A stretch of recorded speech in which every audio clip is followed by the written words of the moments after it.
Deus seja louvado, irmãos. Glória a Deus. Eu venho aqui com o coração pesado e com fé, pedindo que antes de qualquer julgamento vocês ouçam com oração e com o coração aberto. Não quero que me julguem. Eu conto isso porque foi o Senhor quem me colocou para testemunhar. Nasci numa casa pequena, perto da Igreja da Esperança, numa rua de terra batida do bairro Santa Clara. Minha mãe, Maria, fazia bicos de costura. Meu pai, José, era pedreiro e chegava coberto de cimento, mas sempre ajoelhava com a gente na sala antes de dormir. Lembro do cheiro do café cedo, do som da rádio da vizinha que tocava hinos, do véu branco que minha mãe colocava na cabeça nas noites de culto e do calor do mando de bênção quando a irmã Efigênia passava a mão em nossa testa. Eu era menina com muitas perguntas e pouca palavra, mas aprendia a fechar os olhos e cantar com as outras crianças. Quando eu tinha 12 anos, algo aconteceu que virou minha vida. No começo parecia ajuda, sacolas, promessas, um homem que se dizia servo de Deus. Mas aquilo me levou para longe de casa, para um lugar que chamavam de obra social da igreja, e eu fui tratada como mercadoria, vendida por um acordo escondido entre adultos que eram da nossa própria comunidade de fé. Naquele momento, eu senti que o chão saiu debaixo dos meus pés. Hoje eu conto tudo sem medo, porque o Senhor me guardou e porque a misericórdia do Senhor é feita canção no meu peito. Fique comigo até o fim, irmãos, porque essa história não é só sobre dor, é sobre como Deus virou minhas lágrimas em louvor.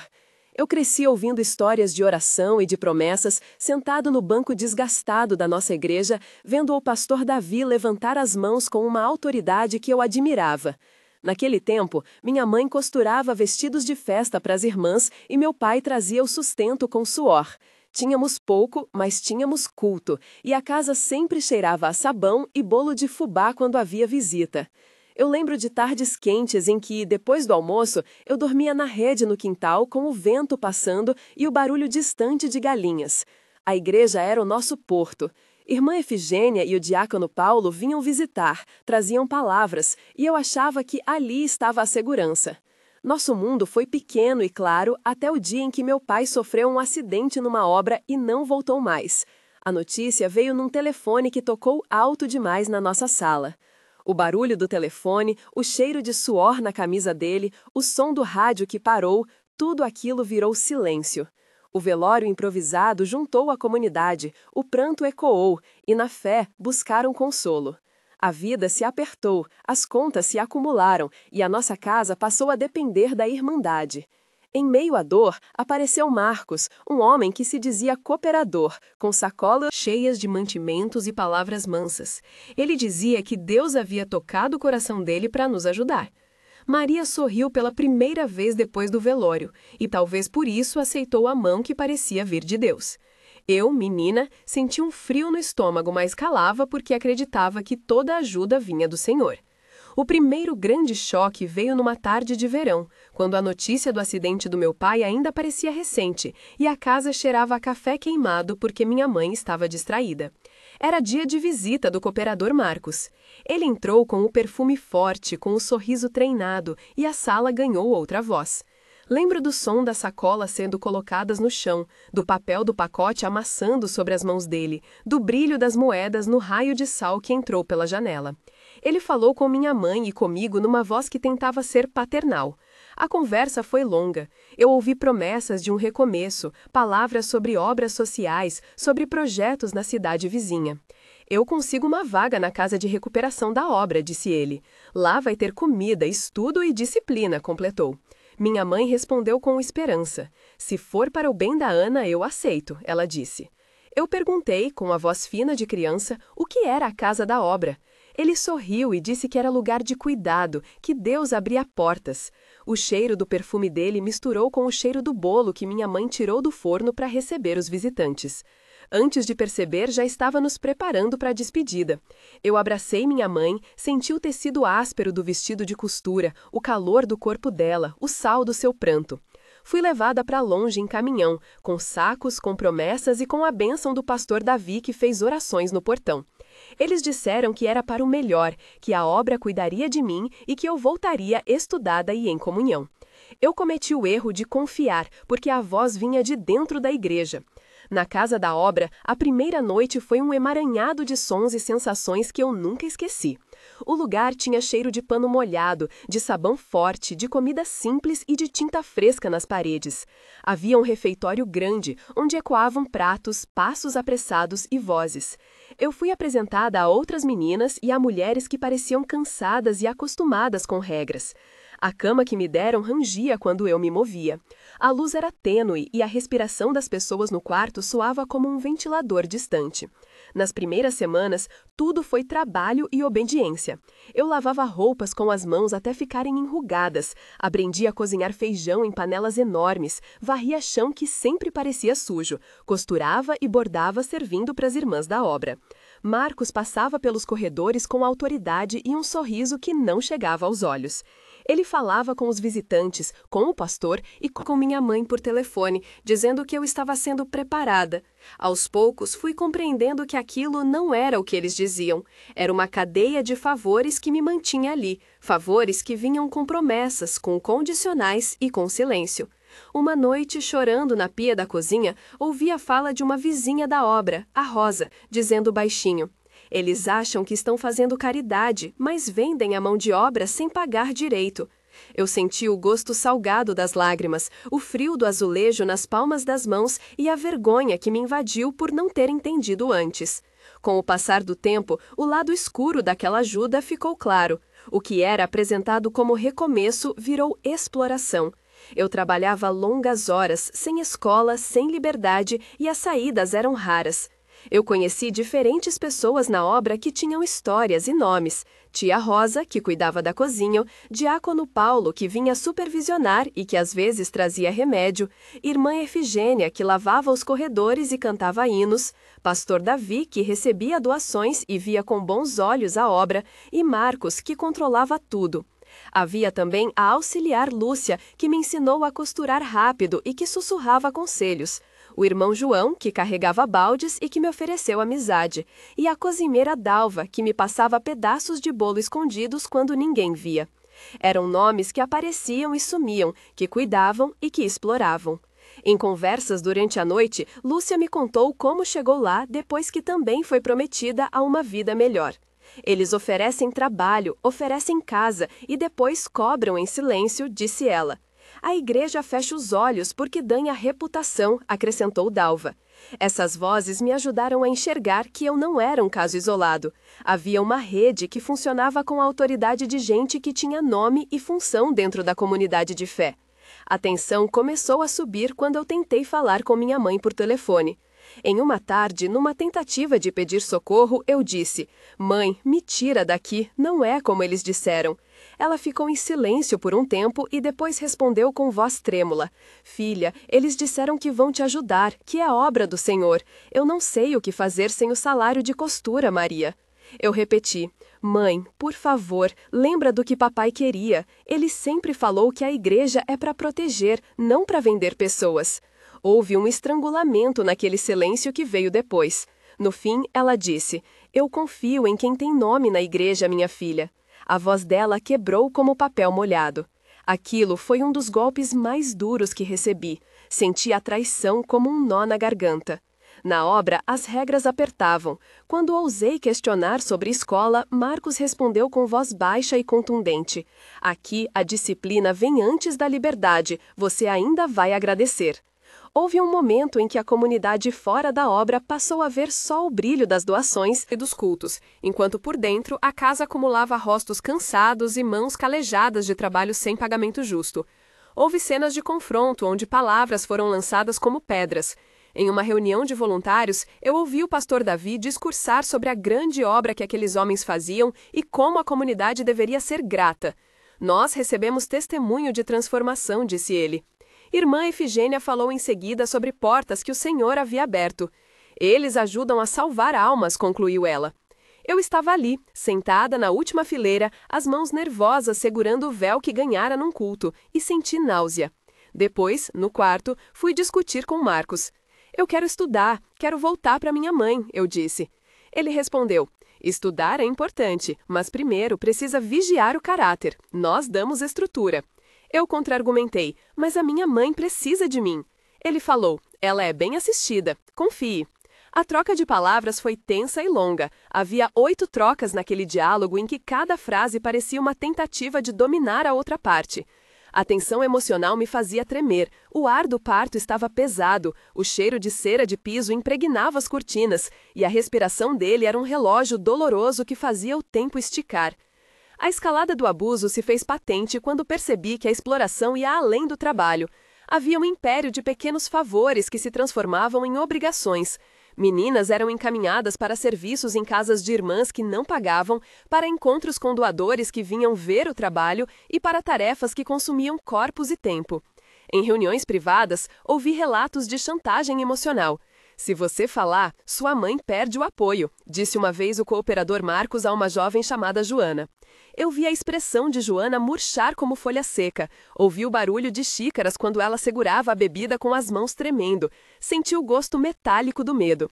Em outra cena, fui chamada para bordar a casa do diácono Paulo, e lá fui tratada como ajudante sem direito a dizer não.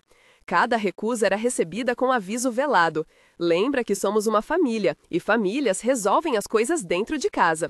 O perfume do diácono ficava impregnado no ar, assim como a sensação de sufocamento. Havia descrições sensoriais constantes, o calor do aço da panela na palma da mão, o som de passos que varavam à noite, o gosto amargo do café servido frio para quem trabalhava à tarde, o contraste da luz forte do corredor com a penumbra dos quartos onde morávamos, o toque áspero do tecido que eu costurava até meus dedos ficarem sensíveis. Quando finalmente tentei expor a verdade, a comunidade respondeu com hipocrisia. Em um culto importante, foi anunciada a doação maciça que a obra traria e aplaudiram. No dia do anúncio, o templo estava cheio, o cheiro de vela se misturava ao perfume de damas que vinham para o evento, e a voz do pastor Davi tremia entre promessas e agradecimentos. Depois do culto, um homem chamado Roberto, que era um comerciante da região, veio cumprimentar os líderes e disse em tom alto: "Essa obra tem que ser apoiada, fazem um trabalho social exemplar." Eu, esquecida entre bancos, senti vontade de gritar, mas tinha medo. Foi nesse período que uma notícia abalou tudo. Marcos teve um problema sério. Ouvi rumores de que ele desaparecera durante a madrugada e que algo havia acontecido na estrada. A comunidade ficou em choque. Veio a notícia oficial no dia seguinte pelo rádio. Marcos sofrera um acidente e não resistira. O corpo dele foi velado com honras e a igreja encheu. No velório, vi rostos que antes me ignoravam, vi mulheres que me olhavam com pena fingida e homens que curvavam a cabeça. Havia uma confusão entre tristeza pública e alívio privado. Na cerimônia, a palavra era sobre o chamado ao serviço e sobre a fragilidade humana. Eu fui até o caixão, senti o cheiro forte de flor, o frio do metal e a presença sufocante daqueles que eram cúmplices sem nome. A morte dele gerou o julgamento público e uma limpeza de reputações. As pessoas que haviam sido cúmplices esconderam suas ligações e muitos dos que antes apoiavam a obra passaram a dizer que nada sabiam. Houveram conversas de corredor em que o pastor Davi disse em voz baixa: "A cidade precisa preservar a imagem da igreja." O diácono Paulo falou com líderes da convenção para controlar o que se comentava. "Nós precisamos saber separar o pessoal do institucional", disse ele. Eu assistia atônita ao processo de absolvição moral que a comunidade fazia de si mesma. Enquanto isso, a mãe de outras meninas desabou, e uma investigação amadora foi iniciada por vizinhos e por uma jornalista local chamada Ana Clara, que visitou a obra e trouxe perguntas. Ela falou comigo numa tarde e perguntou: "Você tem coragem de falar o que viveu?" Minha mão suava sobre a caneca de chá, senti o gosto forte do remédio que havia tomado para dor nas costas e respondi: "Tenho medo do que pode acontecer com minha família." Ana Clara prometeu anonimato e explicou como funcionaria uma denúncia básica. Falou de procedimentos simples de notificação à assistência social e ao conselho tutelar. Aquela conversa foi técnica e ao mesmo tempo libertadora, porque mostrou que havia caminhos além do silêncio. No processo de exposição, houve momentos de tensão que pareceram intermináveis. Teve uma noite em que denunciei a situação à assistente social da cidade, chamada Marina. Ela conversou comigo com calma, anotou dados, descreveu o protocolo de acolhimento e marcou uma reunião. Nós precisamos fazer uma triagem, ver irregulares e verificar documentação, explicou ela, mostrando formulário e carimbos. A explicação técnica durou poucos minutos, mas foi um alívio.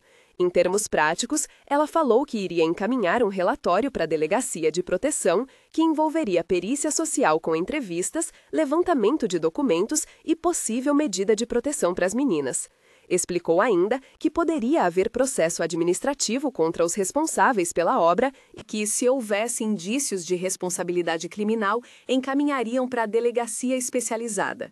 A descrição concisa do processo me trouxe alguma esperança, porque pela primeira vez percebi que aquilo poderia ter consequência. No entanto, houve também momentos de intimidação. Uma noite recebi uma ligação anônima com voz abafada. Se você abrir a boca, sua mãe perde tudo. O telefone tremia nas minhas mãos, ouvi o som de chuva ao fundo e senti o estômago revirar. Eu sabia que o perigo poderia vir não só de acusações, mas de retaliações. A queda da minha mãe aconteceu de uma forma lenta e dolorosa. O peso da vergonha, das cobranças e da dependência financeira a consumiu. Ela começou a beber mais, a faltar com o sono e a não reconhecer os próprios limites. Maria passou a trabalhar até tarde, a aceitar serviços que a deixavam exaustas e às vezes chegava em casa com os olhos vermelhos e o riso quebrado. Eu tentei proteger, mas a exposição pública fez com que vizinhos cochichassem e que pessoas que antes apertavam nossas mãos passassem a evitar nosso olhar. A mãe de Maria, a minha avó, a Dona Rosa, veio morar conosco por um tempo para ajudar. Ela falava pouco e sempre trazia bolachas caseiras que ela mesma fazia. Quando a mãe caiu, eu tive que assumir responsabilidades de adulta cedo. Comecei a costurar pelas noites para pagar contas, acordei cedo para levar marmitas na casa de algumas irmãs e negociei preços por pastas de costura que me pagavam em mercadorias e promessas. A sensação de desgaste do meu corpo vinha acompanhada de um cansaço na alma que só se curava aos poucos com oração. Em oração, eu buscava forças, lia trechos da Bíblia que me lembravam que o Senhor enxergava o aflito e que podia fazer justiça. Busquei apoio em pessoas como a assistente Marina, a jornalista Ana Clara e a voluntária Lúcia, que me ofereceram escuta e pequenas ajudas. O processo de cura começou de forma lenta e com passos pequenos. Com o suporte de profissionais e de pessoas que acreditaram, fui afastada daquela casa e acolhida num serviço de proteção. Lá, aprendi sobre meus direitos, conheci uma advogada chamada Renata que me orientou sobre medidas legais e descobri que a denúncia podia virar ação concreta. O caminho não foi linear. Houve dias em que queria voltar, confundir amor com aquilo que me feriu, porque a casa representava também memórias de afeto e cuidado.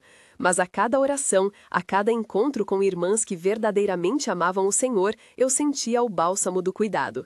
Tive encontros com um psicólogo voluntário chamado Elias, que me ajudou a colocar em palavras as sensações que me travavam. Ele me pediu para lembrar de cheiros que me davam segurança, de toques que representavam cuidado saudável e de sons de orações que confortavam. Trabalhamos com respiração, com lembranças e com exercícios para reconhecer limites. Em paralelo, a advogada Renata fez um processo administrativo que resultou em afastamento de alguns responsáveis e a prefeitura instaurou uma investigação. A comunidade, que antes celebrava a obra, precisou enfrentar perguntas desconfortáveis. Nem todos se mostraram dispostos a ajudar, mas houveram vozes firmes como a de Ana Clara e de Marina que sustentaram a verdade. No clímax público da história, houve um momento em que a verdade veio à tona com força. Em uma reunião da comunidade, a jornalista Ana Clara expôs reportagens, trouxe entrevistas e apresentou documentos que mostravam como funcionava a rede de exploração. Havia desenhos de planilhas, recibos e depoimentos de outras meninas. A sala estava cheia, havia cheiro de vela e café e o murmúrio era constante.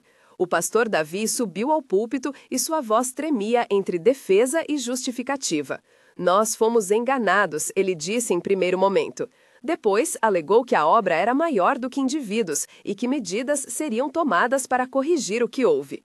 O efeito foi ambivalente. Para alguns, foi um alívio que a justiça começasse. Para outros, um ataque à imagem da comunidade. Eu fiz um depoimento público. Falei do cheiro do perfume de Marcos, do som da pia da cozinha, do toque áspero do tecido, da luz que entrava pelas frestas e do medo que me acompanhava. Disquei o nome do meu pai em memória e clamei por justiça. As respostas vieram em formas diversas: abraço de algumas irmãs sinceras, silêncio pesado de outros e telefonemas de líderes pedindo calma. A morte de Marcos foi usada por alguns como desculpa para não assumir responsabilidades, e isso tirou a paz de quem buscava reparação. Entretanto, houve também a atuação das autoridades e a abertura de inquérito. A queda da mãe também foi acompanhada de um processo de reabilitação e de decisões difíceis. Maria precisou de apoio para tratar a bebida e para reconstruir sua dignidade. Houve um período em que eu precisava conciliar trabalho e visitas para acompanhar o tratamento dela. Enfrentamos filas em postos de saúde, reuniões com psicólogos e um acompanhamento social para que ela não perdesse o amor pelos filhos. Eu aprendi a ser firme e a perdoar. Perdoar não significou esquecer, mas libertar-me do rancor que me fazia mal. Pedi ao Senhor que tirasse de mim o ódio e me desse equilíbrio para cuidar da família. Em meio a esse processo, encontrei em tia Rosa e em Dalva mãos que ajudaram a reconstruir nossa casa. A costura, que antes era obrigação, virou o ofício que me deu independência. Passei a ter clientes fixos, fiz amizades verdadeiras com pessoas como João e Lúcia e recuperei o gosto por coisas simples como bolo recém-assado e o som de hinos numa manhã de domingo. A restauração foi lenta, mas foi obra de muitas mãos e da misericórdia do Senhor. No epílogo deste testemunho, eu preciso falar de tempo e da graça que ele trouxe. Um mês depois dos acontecimentos, eu estava em um lugar seguro e recebendo acompanhamento. Havia encontros semanais com minha advogada Renata e com a assistente Marina. Eu frequentava um grupo de apoio para sobreviventes, onde a irmã Ifigênia apareceu em 2 sessões para pedir desculpas, falando com voz baixa e olhos marejados. A presença dela foi estranha e, ao mesmo tempo, um sinal de que havia arrependimento. Neste primeiro mês, eu aprendi a dormir melhor, a sentir menos temor quando à porta da tia e a aceitar que era possível confiar em alguém de fora daquilo que me feriu. O propósito das sessões era reconstruir a rotina, organizar documentos e iniciar uma matrícula escolar para que eu retomasse os estudos. Eu senti alívio quando consegui uma bolsa para completar o ensino médio e uma pequena ajuda financeira para comprar material escolar. A comida passou a ter gosto de vida e não apenas de sobrevivência. Eu me lembro dos primeiros dias em que cantei um hino sem chorar e senti como se uma corda dentro de mim tivesse afrouxado. Foi o Senhor restaurando passo por passo. 3 meses depois, eu já participava de reuniões de acompanhamento psicossocial com um grupo de mulheres que tinham histórias parecidas. A advogada Renata me acompanhou numa audiência preliminar, onde foram formalizadas denúncias e encaminhamentos foram feitos. Havia ainda muita dor nas conversas, mas também havia força. Eu comecei a trabalhar de forma autônoma com costura e pequenas encomendas e recebi meu primeiro pagamento digno que não vinha em mercadoria trocada por serviço. A comunidade que antes negou começou a se dividir entre os que assumiam responsabilidades e os que insistiam em preservar a imagem. Algumas pessoas pediram perdão publicamente, entre elas a irmã Ifigênia e o comerciante Roberto, que se dispôs a apoiar projetos sérios. Eu casei num sentido de compromisso com a vida, não em casamento formal, mas em parceria com um homem chamado Marcos Antônio, que era diferente da pessoa que me fez mal e que me ajudou a refazer minha trajetória com respeito e amor. Tive conversas longas com ele, com trocas sinceras que nos aproximaram. Comecei a entender o que era confiar de novo. Aprendi a colocar limites, a dizer não e a reconhecer sinais. Quase todos os dias eu parava para orar e agradecer, e isso me mantinha em pé. O processo legal seguia e eu participava das etapas com coragem, sabendo que a minha voz poderia proteger outras pessoas. 6 meses depois, a restauração já tinha contornos mais concretos. Havia um trabalho comunitário de reparação iniciado por uma ONG local chamada Ponte de Luz, que montou oficinas de capacitação. Eu participei como aluna e depois como voluntária, ensinando costura para outras meninas que precisavam de renda. O processo judicial ainda corria e algumas pessoas que eram responsáveis pela obra sofreram sanções administrativas e foram afastadas das funções. A comunidade passou por um período de reflexão que resultou em criação de um serviço de proteção e fiscalização interna em parcerias com a prefeitura. Eu senti que a minha história tinha gerado mudança concreta. Casei oficialmente e festejamos com a família que permaneceu em uma cerimônia simples na igreja que era agora vigilante. Tive filhos mais tarde e aprendi a trazer minhas memórias como testemunho para que outras mães e filhas não passassem pelo que passei. A fé continuou sendo o meu alicerce. Eu aprendi a transformar mágoa em ação e a oração se tornou minha arma de paz. Hoje, quando olho para trás, vejo uma trilha de cicatrizes que me lembram como a mão do Senhor me sustentou. Sei que esta história pode tocar seu coração. Se isso aconteceu com você ou com alguém que conhece, eu quero convidar você a comentar aqui. Se este relato lhe tocou de alguma forma, escreva abaixo começando com as palavras "eu ouvi" e compartilhe, em poucas linhas, como você resistiu ou como orou para encontrar paz. Seu comentário pode ser luz para quem está calado agora e pode ajudar outros a se sentirem menos sozinhos. Nós lemos cada história e oramos por cada uma. A comunidade aqui é para acolher e para levantar uns aos outros em oração. Se puder, deixe também palavras de esperança para quem está no início do processo. A conversa que começarmos nos comentários pode ser resposta para alguém que não tem voz nesse momento. Agora, volto a contar como foi o fechamento desse ciclo na minha vida e o que eu aprendi com tudo isso. Quero agradecer a cada pessoa que esteve ao meu lado: a assistente social Marina, a jornalista Ana Clara, a advogada Renata, a tia Rosa, a Dalva, a Lúcia e ao companheiro Marcos Antônio. Sei que sem o apoio de gente de dentro e fora da igreja, eu não teria conseguido. Glória ao Senhor que me guardou no segredo do quarto, que ouviu minhas orações quando eu sussurrava no travesseiro, que secou minhas lágrimas e me deu forças para falar. Se você vive debaixo de abuso, levante os olhos aos céus e saiba que não está sozinha. Procure ajuda, fale com alguém de confiança, busque órgãos de proteção e confie que há promessas de restauração. Se você é membro de uma igreja, vigie, proteja,